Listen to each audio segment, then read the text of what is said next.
Professora Ítala, quais foram os filósofos que mais contribuíram para a sua formação?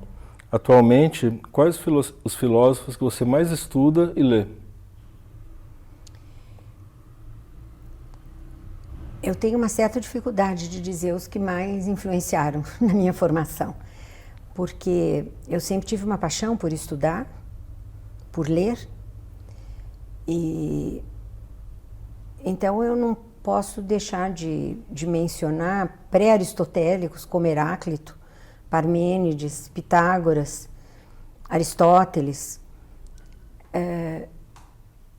Entre os medievais, eu tenho um encantamento muito grande por Pedro Abelardo, por Pseudo-Scotus, por causa da minha formação em lógica. Pseudo-Scotus, que até hoje ninguém sabe quem foi, que viveu no século XIII, XIV. Eu gosto de Hegel, Berkeley, e eu vou citar alguém sobre quem eu falei hoje, que é o Charles Sanders Peirce, que na verdade é um químico de formação, matemático, com uma influência muito grande no desenvolvimento da lógica do século XX e que nós podemos também interpretar como filósofo. E na minha formação específica aqui no Brasil, eu fui aluna de mestrado, de doutorado do Newton da Costa, que é um matemático de formação, mas é dos grandes nomes da ciência e da filosofia brasileiras. É o primeiro brasileiro que foi eleito para a Academia Internacional de Filosofia da Ciência, para o Instituto Internacional de Filosofia. Então, o meu professor, meu orientador de doutorado, com quem eu trabalhei até o ano passado, faz um ano que ele faleceu, com 95 anos, o Newton da Costa é o grande nome da filosofia, da lógica brasileiras. Então, eu diria que das minhas grandes influências últimas é Newton da Costa. Newton da Costa. Newton Carneiro, Afonso da Costa. Nossa. É um belo elenco, né? E já dá uma enciclopédia, né? Pois é. Quase, né? Pois é. Quase não, já dá uma enciclopédia. Entre os medievais eu também me encanto com Tomás de Aquino, Petrus Hispanos, vários, que têm um viés muito importante para mim como lógica, para a história da lógica. Sim. Qual a sua posição frente aos desafios que a filosofia e outras áreas das humanidades estão enfrentando? Dentre elas, o que a gente pode chamar da concorrência com outros espaços talvez mais sedutores, outros espaços culturais, né, talvez mais sedutores, como, por exemplo, a cultura dos influencers. Então, eu me preocupo bastante com isso, mas não tanto quanto certos colegas ou certos amigos e amigas que têm uma avaliação muito negativa em relação aos influencers, a problemas que nós vivenciamos. Eu acredito que nós vivemos tempos difíceis. Hoje, na minha conferência, eu terminei justamente dando uma mensagem. Nós vivemos tempos difíceis na humanidade. Nós acabamos de ver um massacre, um assassinato no Rio de Janeiro, patrocinado por órgãos governamentais. Mas eu sempre acredito que o poder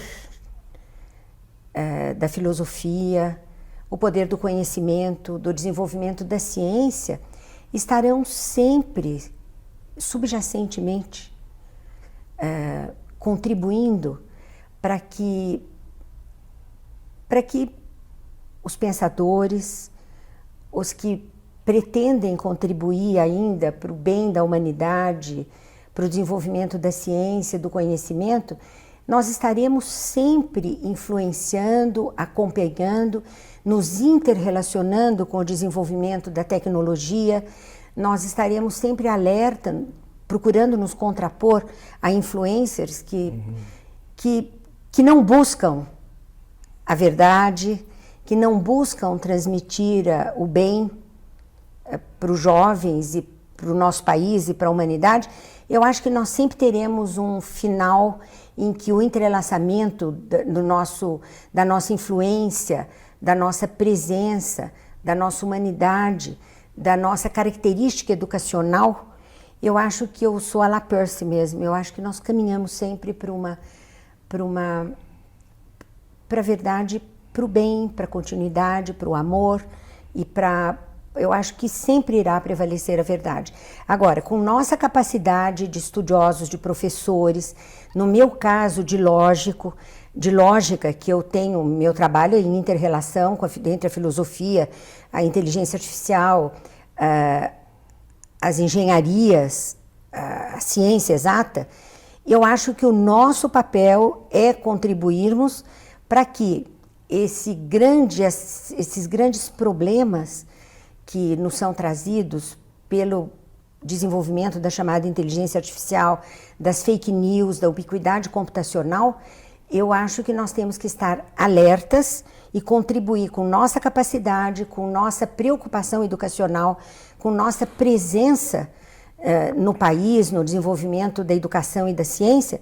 Nós temos que estar alertas para contribuir que essas questões possam ser conduzidas em benefício da educação, da humanidade, do nosso país e da humanidade. Eu acredito sempre, eu sou muito esperançosa. Eu acho que a inter-relação e a nossa presença continua sendo fundamental.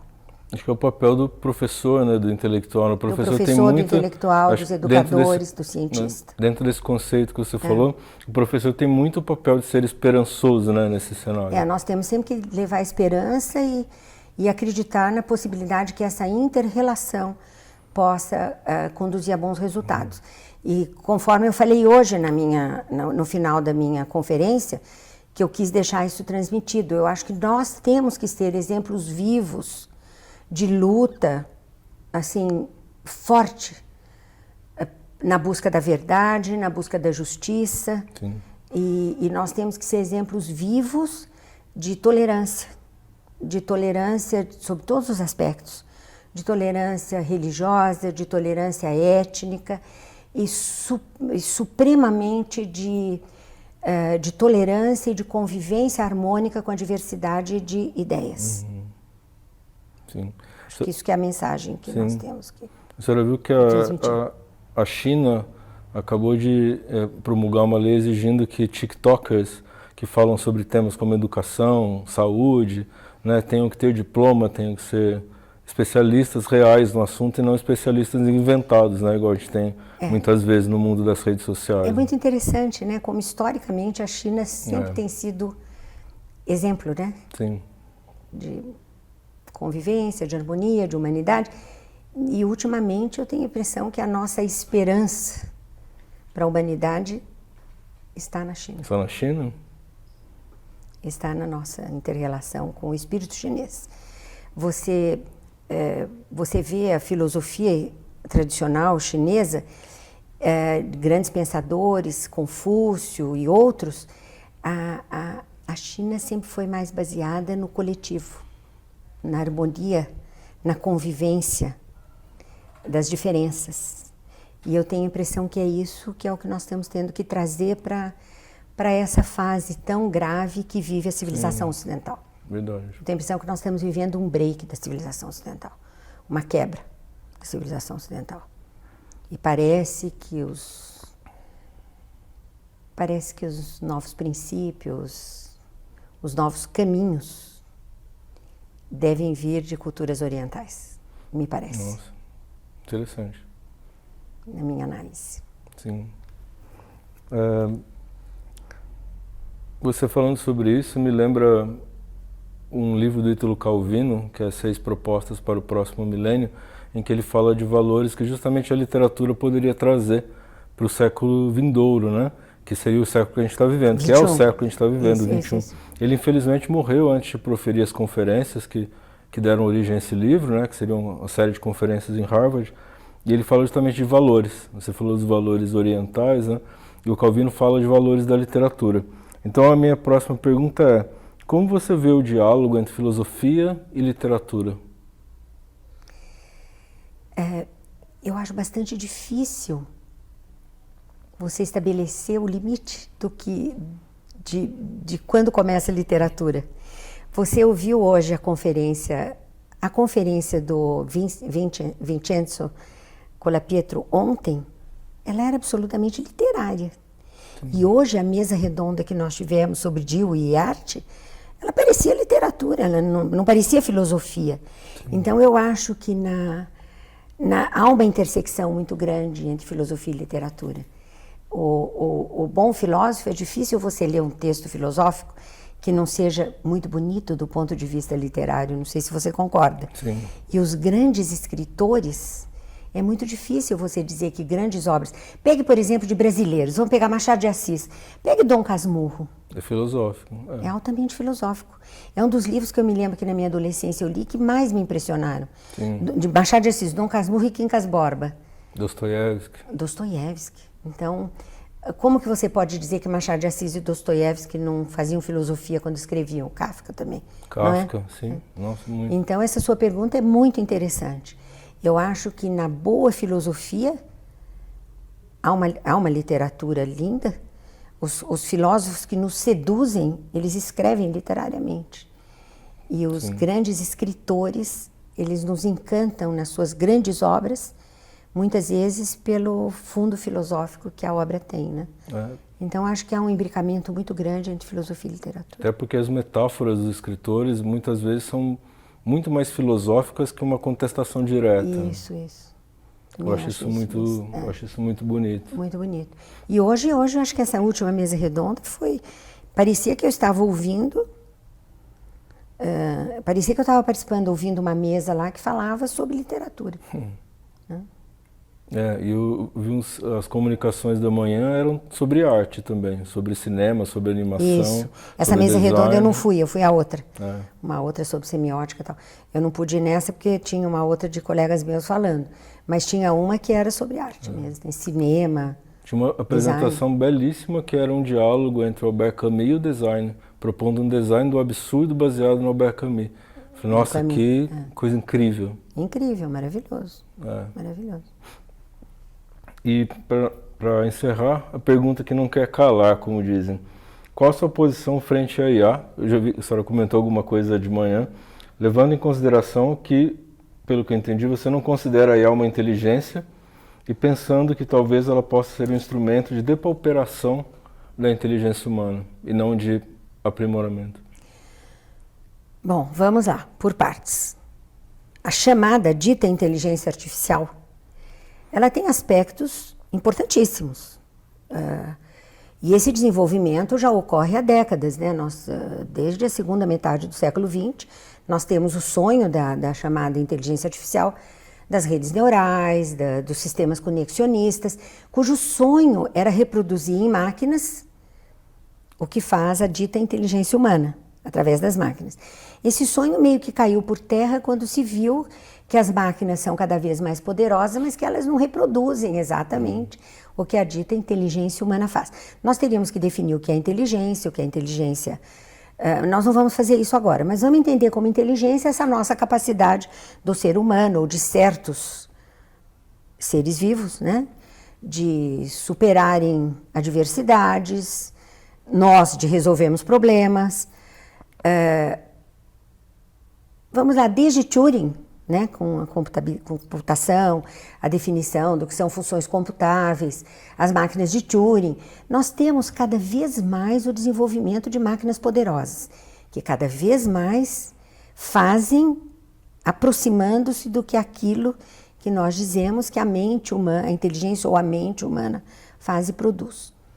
Se você me perguntar, essas máquinas, elas têm evoluído? Muito. Hoje nós temos colegas, eu tenho colegas lá no meu grupo, inclusive interdisciplinar de pesquisa, que trabalham com robótica. Robôs estão cada vez mais fazendo coisas, atividades que há 10 anos atrás nós não acreditaríamos que um robô faria. Porém, todas essas máquinas, agora eu vou dizer a minha posição pessoal, eu sou muito esperançosa.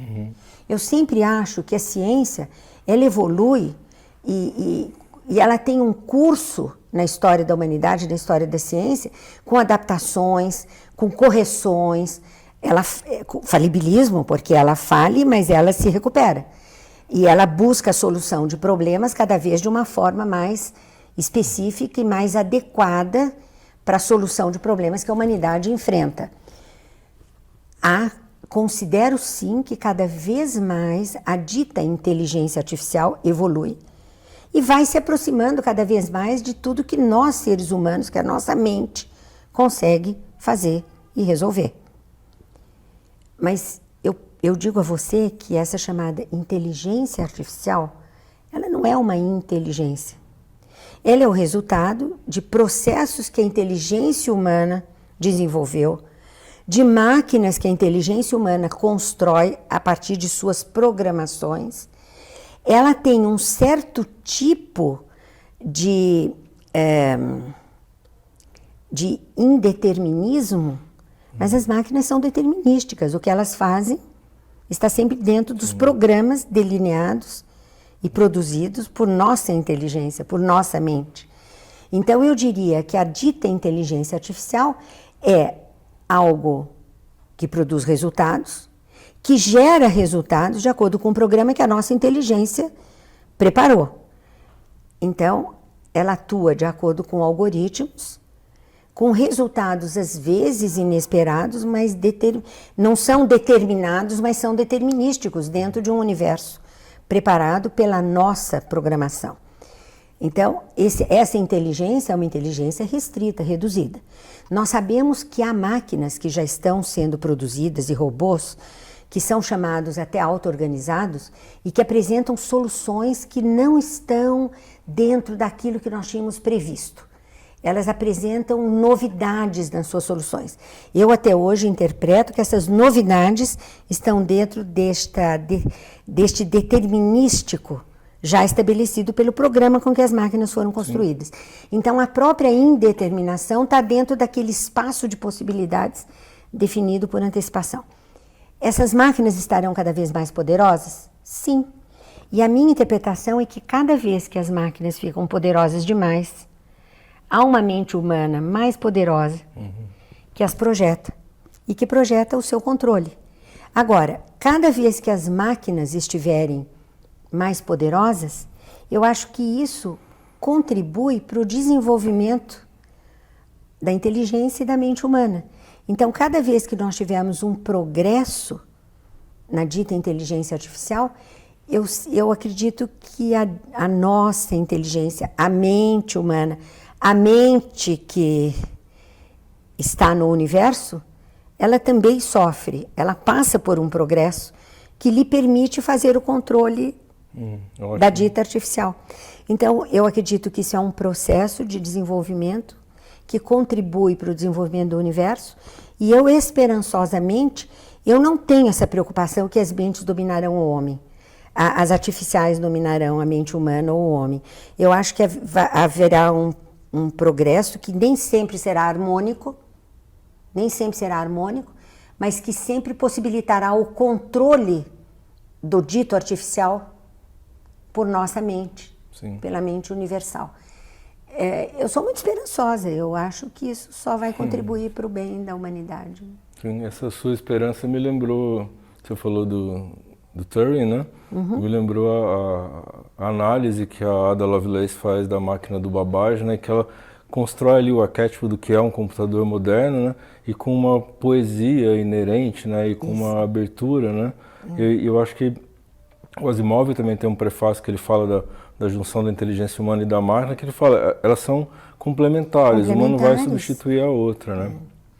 E o desenvolvimento da máquina, a máquina é artificial, né? Da máquina artificial, eu acho que ela vai contribuir para o desenvolvimento da que não é máquina, da humanidade. Até da porque humana. Uma inteligência elas artificial, se complementam. A inteligência artificial nunca vai ser um Jorge Luiz Borges, né? Não. Aquilo é uma mente de um humano brilhante, trabalhando. Eu me lembro outro dia do Ivo fazendo uma conferência lá no nosso grupo interdisciplinar e que o Peirce dizia que a consciência humana é sentimento. É sentimento.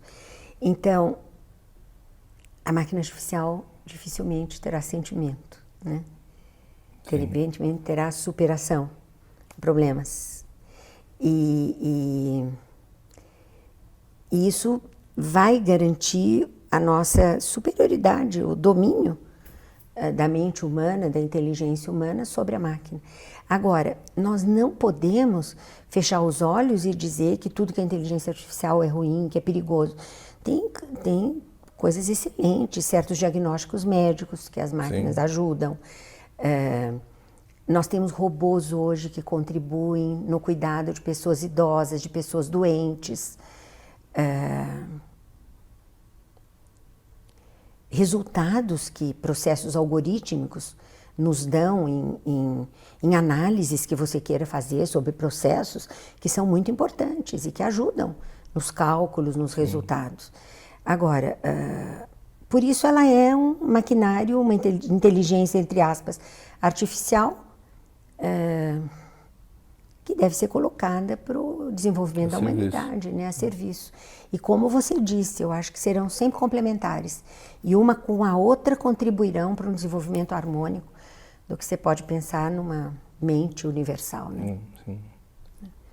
E se nós formos dominados por essa preocupação negativa de que vai dominar o homem, nós já tivemos outros momentos, né? O Platão com a linguagem escrita, ele dizia que o ensinamento se produzia na interação pessoal, pela interação de olhares. Ele não gostava do texto escrito. Sim. Eu sempre imagino o que aconteceu na Europa ou no Ocidente quando criaram a imprensa, o Gutenberg, né? Uma revolução. Nós tínhamos uma grande revolução. Você imagina aqueles monges que ficavam reclusos em monastérios, passavam 10 anos copiando um texto. E hoje você sabe que muitos dos monges eram analfabetos, que queriam que eles fossem analfabetos para que quando eles copiassem, eles não alterassem o texto. Eles copiavam o desenho sem saber o que estava escrito. Agora, 10 anos para copiar um texto de um pensador dos anos 200, 300, de um pensador grego. E de repente você tinha uma máquina que tirava 100 cópias no mesmo dia de algo. Isso era um grande risco, né? Era um grande risco para a humanidade. E mudou a história humana. Mudou a história humana. Isso deve ter sido uma grande revolução. Então, agora nós passamos por uma outra revolução comparável, que deve passar por um controle dos próprios seres humanos. Sim. Eu acredito assim. Mas eu sou esperançosa. Eu também. Você também, ótimo. Eu nunca gosto de pensar que o progresso e a evolução vão para o mal. Eles dão um certo problema, mas há sempre o que nós chamamos de um processo de ajuste no desenvolvimento da ciência e da cultura, da humanidade e das civilizações. Né? Obrigado, professora.